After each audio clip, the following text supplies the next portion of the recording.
পরিবার চলতো আল্লাহ ওয়ালা আবু মুসলিম আল কাওলাবি রাহমাতুল্লাহ আলাইহি বাজারের মধ্যে বাহির হইছেন, বাজার খরচ করতে বেগ লইয়া বাহির হইছেন।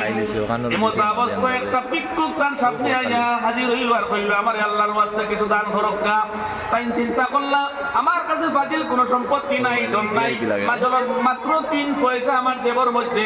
এই পয়সাটাও আমার পেটে সুতা কাটিয়া যে ইনকাম করলাম, সেই ইনকামের পয়সাটা লইয়া আমি বার হইছি বাজার খরচ করার লাগিয়া।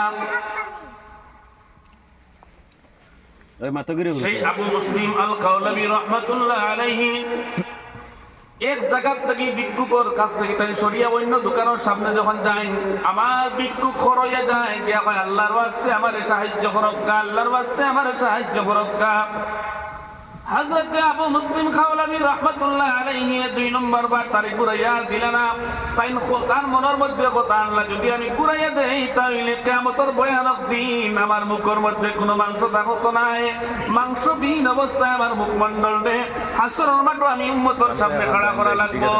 আর যদি এই সাইলের কাছে আমার 3টা পয়সা আমি দিলাই, তাহলে আমি কোনো খরচ নিতে পারতাম না, খালি ব্যাগ লইয়া আমি ঘরের মধ্যে ঢুকা লাগবো।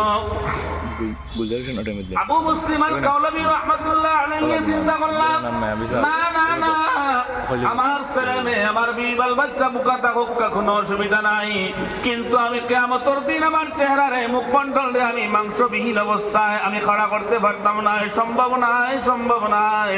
আমি আমার জেবর মধ্যে হাত ঢুকাইয়া এই 3টা পয়সা যে দেব আছিল, এই 3টা পয়সা এই ফকির রে দিলাইলা, এই সাইলকুর রে দিলাইলা, দিয়া তাই বেগ লইয়া যাইতা কিলা, ঘরের মধ্যে কোনো খরচ তার পয়সা নাই।